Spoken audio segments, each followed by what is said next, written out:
Okay. So students, basically I was telling you about the applications of MANET. Okay. So in the previous lecture we had seen how ad hoc networks are formed, a basic operation of ad hoc network. So in the basic operation of ad hoc network we had seen wherein there are some devices within the range of each other, okay, and they can form a network as per the situation, okay, and the only infrastructure that is needed in an ad hoc network is a mobile device or some portable communication device, okay. So there's no kind of tower involved or no kind of modem involved in the network, okay. So the only device that is present is a portable device, communication device. So that same network that is formed, a temporary network that is formed with the help of mobiles, is known as a MANET. That is your M stands for mobile, A is ad hoc, and NET is the network. So mobile ad hoc network is short form or abbreviated form is MANET. Okay. So basically, if mobile A wants to send data to mobile D, okay, and say A and D are not within each other's range, then A has to use some routing algorithm to transmit its data or send its data from A to D using some appropriate route. So suppose the appropriate route for A to send its data is from. Hello, sir. Yes. Sir, are you presenting the screen as we can see it? Okay.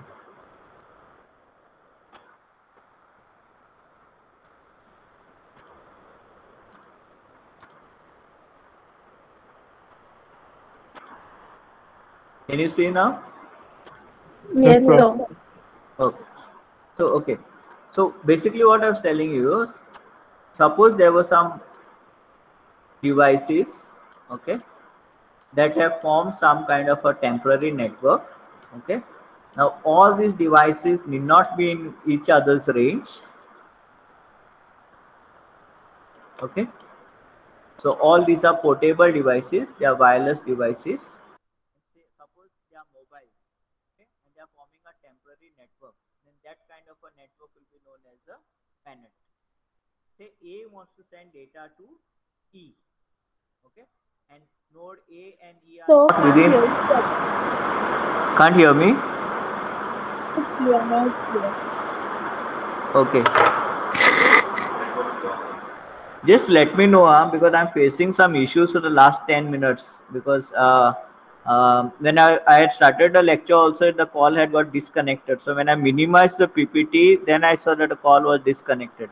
So just let me know on WhatsApp, students, if you can't hear me. Okay. Okay. So I'll continue. So just assume that mobile A wants to communicate with mobile E. Okay. Now all of these nodes, that's mobiles are called as nodes also in the network. So all these nodes are connected wirelessly to each other with the help of a ad hoc network. So ad hoc network means these devices act as the device for communication as well as they act as the router. Okay. There is no special router involved in this kind of networks. So the mobiles are routers as well as the communication devices. So if A wants to send data to E, it has to find a route using some routing algorithm. Okay. So these routing algorithms we'll study later on in the lesson. So say A has found the best route to E from C, through C. So A will send the data meant for E first to node C. Okay. Node C will see that the data is meant for some other node and it will act as a router. Remember, it's a mobile device, but it will act as a router and forward this data forward onwards to E. So A will send the data to E through C because A and E are not within each other's range. So this is just an example of how your ad hoc network in nodes in an ad hoc network communicate. Okay. So there are four main applications of MANETs or your ad hoc networks formed using mobiles. So the first is communication among portable computers. So for this, you can just think of an example of a classroom. Our classroom you could think of. Okay, assume that there is no kind of internet connectivity or any kind of wireless service that is available there in the classroom. Okay, so assume there are no towers nearby or something like that, or there is no Wi-Fi connection available. Okay, but we still want to exchange data. Okay, so in that case, as long as we have mobile devices, okay, we could form a network, and like I just now explained, we could exchange the data with each other. Okay, the second application of a MANET is for environmental monitoring. So assume that there are some sensors located out in the sea for say for monitoring if there are tsunamis, or some wave monitoring, or some changes in the sea level, or some kind of monitoring they are doing in the sea. There are some sensors that are planted or they are put in the sea.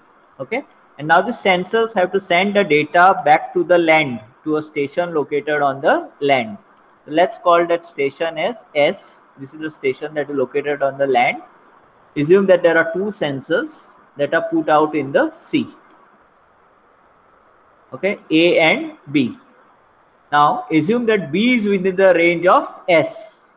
Okay, the sensor B is within the range of S, but A is not within the range of S. So A is also collecting data and B is also collecting data. Now if A wants to send the data to S, since it's no longer within the range of S, and as you know, we cannot have mobile towers located into the sea, so they could have formed some kind of a ad hoc network, that is your MANET, and transmit the data to S. So all the sensors that are out in the sea could form an ad hoc network, use some routing algorithm, and based on that transmit their data to S. So assuming that some ad hoc network exists between A, B and S, so A will transmit the data to B and B will transmit or forward the data to S. So this is an example wherein your sensors could form a ad hoc network and help in doing some kind of environmental monitoring. Similarly, we could use such kind of collect such kind of data from some remote places by forming ad hoc networks. Ad hoc networks could be used for security monitoring, similarly for road traffic monitoring, also to monitor the weather and so on. Okay, so with regards to environmental monitoring is the second application. The third application is in the military. So in the military, all the devices that are there, okay, like the tanks, the missile launchers and the other devices, say they could communicate with each other and form some kind of ad hoc network and send that information back to the commander. So the commander could use the real-time data based on what communication he receives from all the devices located on the battlefield and take some informed decision. Okay. The fourth application could be in the emergency. So for example, if there are natural disasters and all the networks are down, the electricity is down, okay, just like how the cyclone had happened last month, then in those cases the emergency crew like the police and all the fire personnel could form ad hoc networks for communication with each other. Okay, so these are the four main applications of MANETs. There are many more, but these are what are mentioned in your textbook. So you could get a question in your exams, what are the applications of MANETs, and you need to explain all this, at least these four applications. You could write about others also.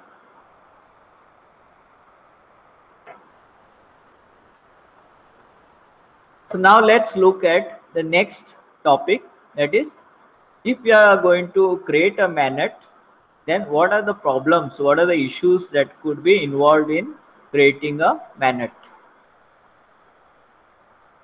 So basically there are around 6 design issues. Okay, so let's go through them one by one. So the first issue that the MANET, while creating a MANET, you could face is the network size and the node density. Sorry. So basically, these are the two important parameters of a MANET that we should consider while designing a routing protocol for a network. Okay.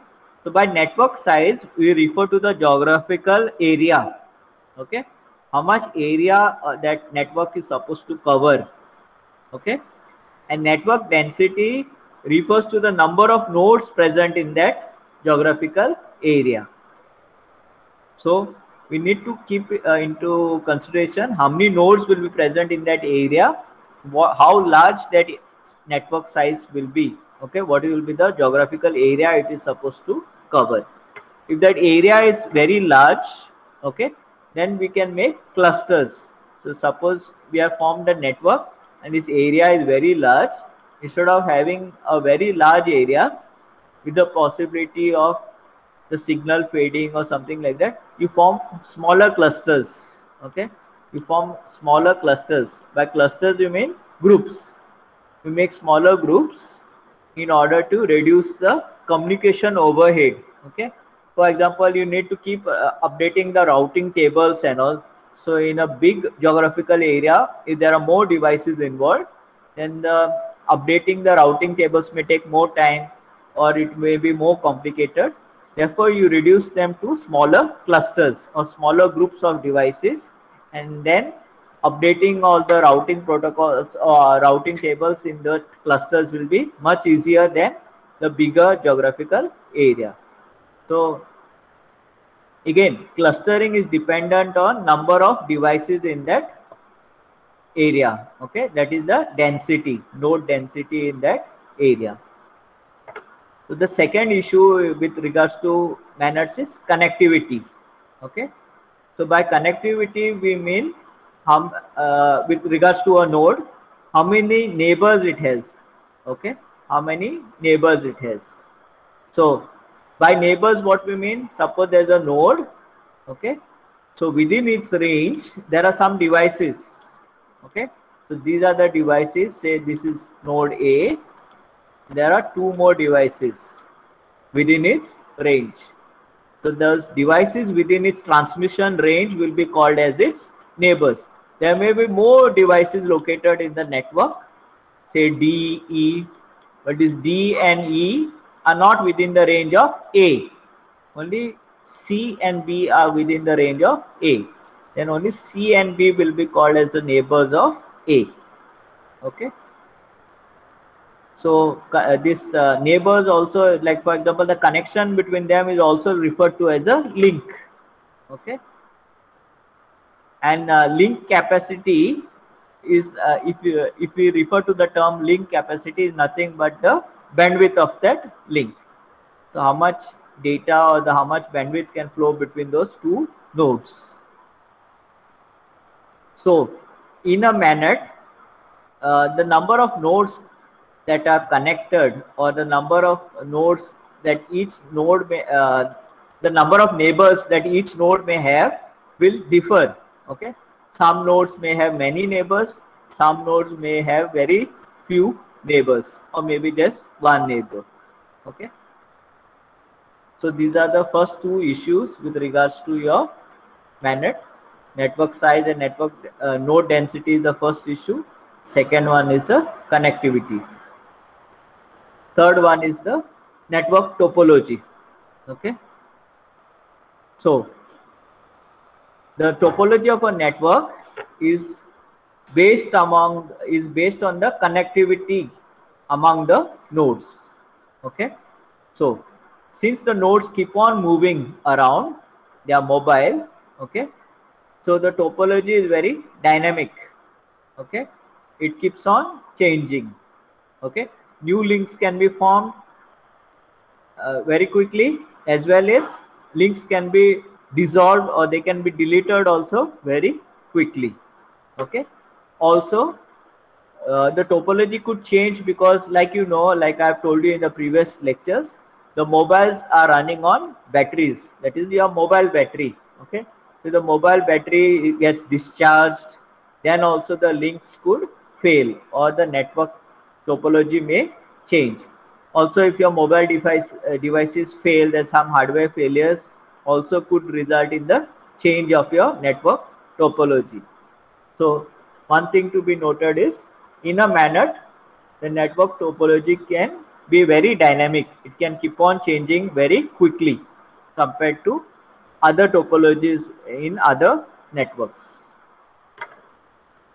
The fourth issue is with regards to user traffic. Okay, so whenever you're designing a MANET, then most of the times you're designing the MANET based on these three important characteristics: node density, that is number of devices in that area, how much you expect the nodes to move around, the mobility, and the third one is the expected traffic. So how much traffic you expect between the nodes. So normally there are three types of traffics that you expect in the MANET. Okay, first type of traffic is known as your bursty traffic. Okay, so bursty traffic means at certain times of the day there is a large volume of traffic. Okay, and at other times there is very less traffic. So bursty traffic, for example, if you take you're in a real life situation, when you're going to your school or college at around 8:30 in the morning, you must have seen that many people are going at the same time to schools and colleges. Other people are going to work. Okay, so normally at around that time there is a lot of traffic on the roads. Okay, or in the evening when the offices are left at around 5:30, 5 o'clock. So at that time there is heavy traffic. Whereas at other times of the day there may be not so much traffic. Okay, at those times that is known as bursts of traffic. So the volume of the traffic increases at only certain time. Heavy volume comes suddenly. Okay, it's not anticipated. So those kind of traffics are known as bursty traffics. Okay, second type of traffic that we would expect in a MANET is that large packets are being sent, but they are being sent at a periodic basis. Okay, you expect this packets to be sent, and you know the approximate interval at which they will be sent. The third type of traffic that you could expect is a combination of bursty traffic and large packets. Whenever you're designing a MANET, you need to take into consideration this user traffic, and in user traffic again this could be of three types like I just told. Then the next characteristic or the next design issue that you should consider is the operational environment. Okay, like MANET could be formed in different environments, like it could be in the urban area or rural area or in the sea, maritime. Okay, and again when you have formed a MANET, sometimes you may have something known as a line of sight. Okay, line of sight means the signal travels in a straight line from the sender to the destination. Like for example in this diagram here in the second one, this is a line of sight. There is no obstruction between the signal as it travels from A to B. Whereas in the above figure here, as the signal is traveling, there is some mountain range. Okay, so that obstructs the signal. So there is no proper line of sight here. Okay, there is no line of sight. So MANETs normally work well when there is line of sight. Okay, then again node density will differ depending on the operational environment. Okay, and the last issue that MANETs will face is energy constraints. Okay, like for example I've already mentioned to you that your MANETs are mostly dependent on your mobiles. The mobiles are the ones that form the MANETs, and the mobiles are running on batteries. They are powered up using batteries. Okay, so the power source for them is batteries. So they keep working as long as their battery is charged. The moment the battery is discharged, then the mobile will stop working and it will drop off from the network. Okay, So since they form extra role, like for example, a mobile has to also act as a router, the battery may drain quite fast. Okay, this also needs to be considered while designing some kind of a protocol or some kind of a routing protocol for a MANET. Okay, so for example, you could keep the mobile in a sleeping mode in order to save the batteries. So whenever the mobile is not involved in communication, it could go into a sleep mode to save the battery. So there are 6 design issues. First one is network size and node density. So that is to deal with the geographic size and the number of nodes in that geography. Second one is the connectivity, number of neighbors in each node could have. Then is the topology. The topology in the MANET is dynamic, okay, because the nodes keep moving around, or the battery could be discharged, or there could be some hardware failures. The fourth issue is the user traffic. So there could be 3 types of traffic based on your MANET should be able to handle all kinds of such kind of traffic. Then MANET could be formed in different environments, okay. And then the last constraint or the last issue is the battery issue, that is the energy constraint. Since they are powered up by batteries and they form additional roles like a router, they act as a router, the battery could discharge quickly. So your networks, when you're designing a network, you need to take into consideration all these issues. Okay, so any questions for me with regards to this, your MANET design issues, any of these issues?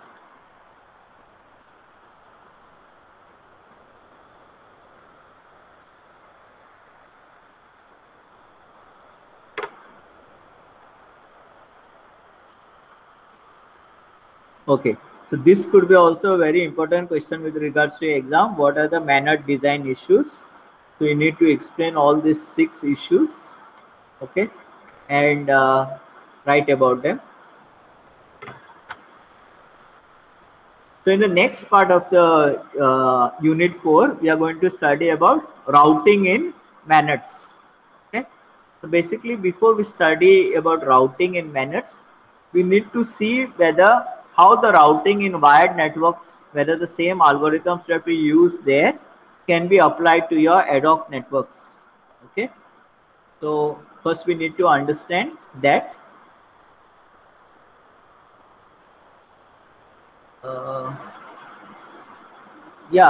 P2P protocol, as long as it functions like the way I told you, yes, it will be the same.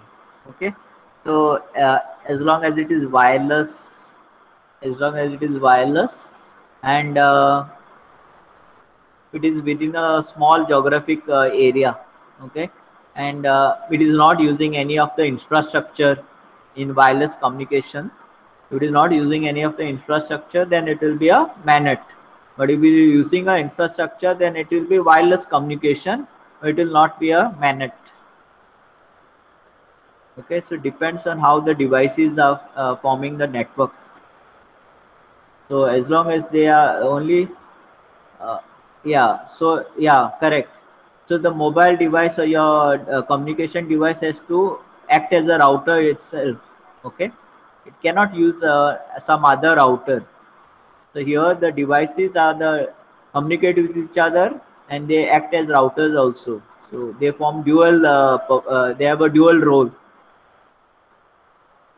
Okay. So as long as they perform like that, then any kind of example you think of can, as long as it is not using any kind of infrastructure besides the mobile itself, then only it is a ad hoc network. The moment some modem or some kind of other device is used for routing, then it is not a ad hoc network.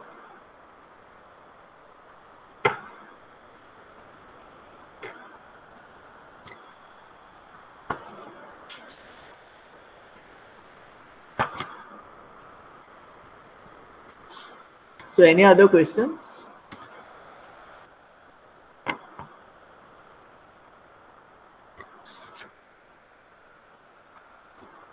Okay. Then let's go over to the next part. So now let's come to the routing in ad hoc networks. That is, in mostly we are now discussing in ad hoc networks only about MANETs, okay, because we are interested in mobile ad hoc networks. So whenever if I refer to ad hoc networks, it will mean to I'm referring to MANETs, okay. So please note that.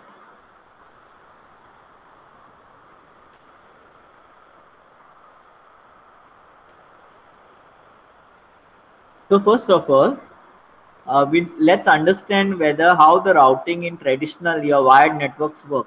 Okay, so I won't go into the details. You just understand. So basically, in a wired network, obviously all the nodes are connected with the help of wires. Okay, so all the nodes are connected with the help of wires.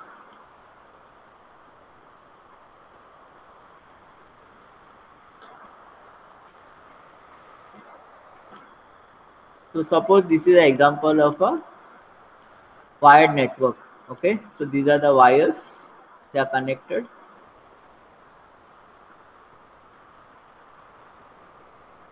Okay, just assume that this is an example of a wired network. So A wants to send data to E, it wants to send a packet to E. Okay, so using some kind of routing algorithm. Now assume that is all that I've shown, the nodes are routers. Okay, A, B, C, D, and E. So each router will have their routing table, okay, based on the algorithm they are using, and then they will forward the packets based on the table that they have. Okay, so if A wants to send the data to E, what it does, it will create a packet and just put the address of E, whatever is the address of E. Okay, E will have some address. Since it is a wired network, you don't expect any of these nodes to keep moving around, or yeah, they could fail because of some issues, but you don't expect them in the usual sense to move around like your mobiles move around. Okay, the moment A is sending data to E, okay, as long as it knows the address of E, okay, the packet will be delivered to E in the general sense. Okay, there are many issues involved, we're not going into that. So as long as A knows the address of E and it puts the proper address into the destination part here in the packet, this packet will go from A along some route. Okay, say first it will go to B, then from B maybe it will go to D. It will try to find the shortest path. Okay, so maybe the shortest path is from A to B, then B will find that the shortest path is to D, and then D will forward the data to E. So in a wired network, as long as the source node knows the address of the destination node, you can expect the packet to be delivered to the destination. Okay, as long as some of the other network issues don't occur. Okay, so the packet will be delivered. The same cannot be expected in a ad hoc network. Okay, when you form an ad hoc network, a MANET, like we know, first of all, each of these devices in a MANET is a mobile. Each mobile has different battery capacity. Okay, some mobiles have more battery capacity, some have less. So although A wants to send some packet to E, it may know the packet address of E. Okay, it may know the initial address of E. Why do I call it as initial address? Okay, why do I say this as the call it as the initial address? Because E is a mobile, it can move around. Okay, the moment it moves from this location and goes to some other location, it will have some new address. It will have some new address. It will no longer have this address, whatever is this address. So A, when it knows the initial address and it puts the initial address and it begins the transmission, before this transmission is completed, this node may move to some new location. Okay, it's no longer present here because it's a mobile device. Then in that case, this packet will never get delivered because this packet is going along some route. Say it goes from C to D and it was supposed to go to this address to E, but E is no longer present there, so it will never get delivered. So one reason that routing, the same routing algorithms that we use in wired networks cannot be used in MANETs is because the mobile devices keep on moving. The second reason could be that one of the intermediate devices, say for C, say node C, the battery gets discharged, and because the battery gets discharged, this node gets disconnected from the network. Okay, so since this node gets disconnected, and say there was just one single route or route from A to E, and since this battery has got discharged, A is not able to forward the packet to any other node, okay, within its range in order to send that packet to E. So that is the way routing fails in MANET. So the same algorithms that you have studied for wired networks, because those devices is to remain in fixed locations, they would not fail that much. Okay, they would not move around so much. Those algorithms is to work fine in wired networks. Okay, once the addresses would remain more or less fixed, but in a MANET, in a ad hoc network, like we have discussed, the topology keeps on changing. New devices are added, other devices are deleted. Okay, devices, since they are mobiles, they can move around. Okay, when they move around, they get new addresses. Okay, and mobiles may get discharged, therefore they may get the nodes may disappear from your network, from your routing tables. Okay, so there are many such issues due to which the same algorithms that we have studied for traditional networks, that is your wired networks, may not work so well for your MANETs. Okay, so this is what you need to know about how the routing in a MANET is a little bit or very much different compared to routing in a wired network. Okay,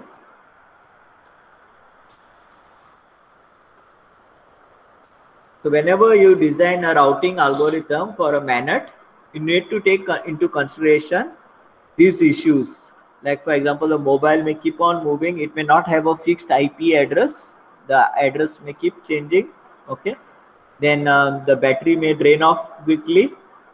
Okay, so let's just go through this. I'll just introduce you to this topic, and then in tomorrow's lecture we'll go through more details.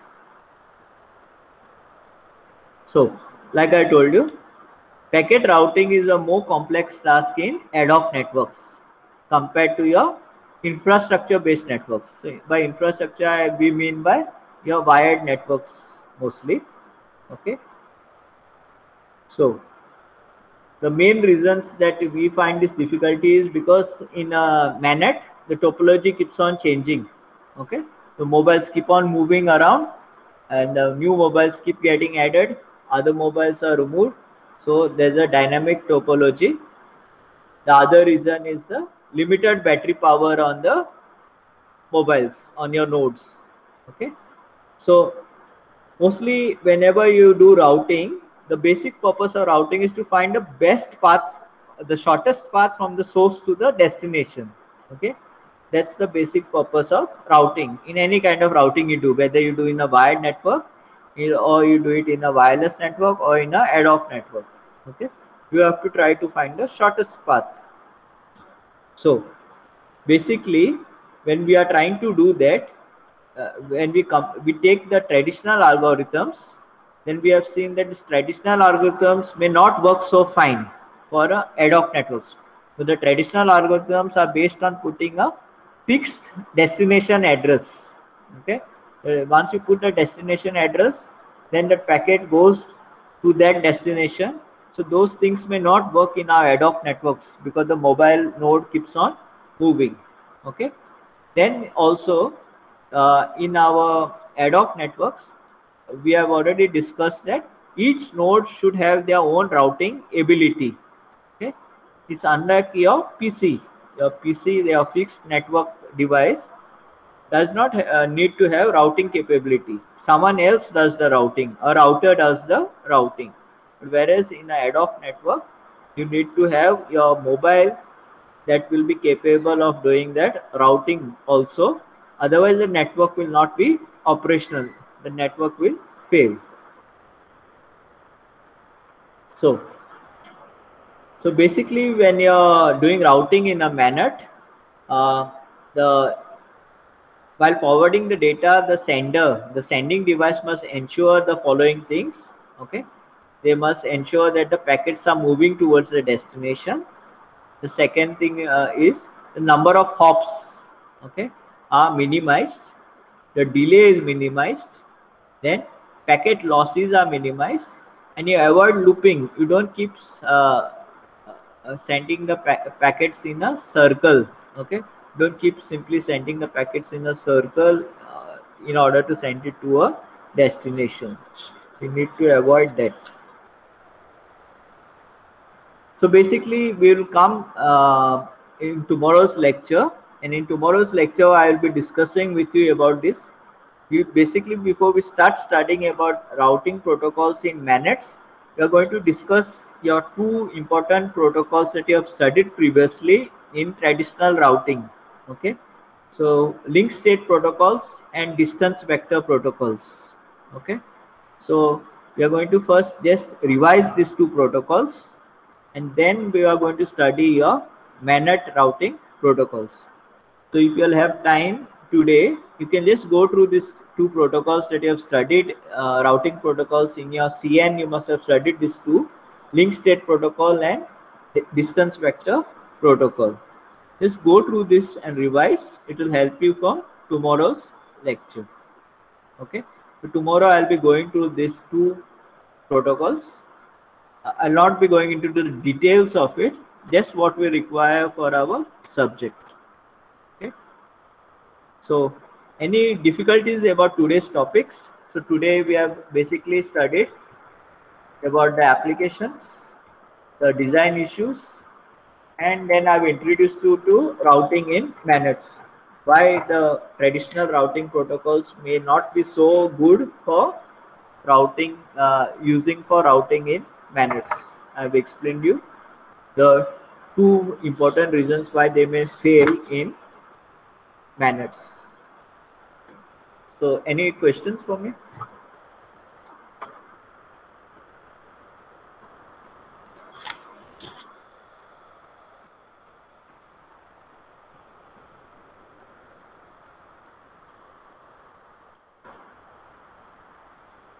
No questions? Okay. So then we'll meet for tomorrow's lecture. I think we have the third lecture tomorrow. Okay. And thank you for listening, and we'll meet for tomorrow's lecture. Take care, everyone. Thank you, sir.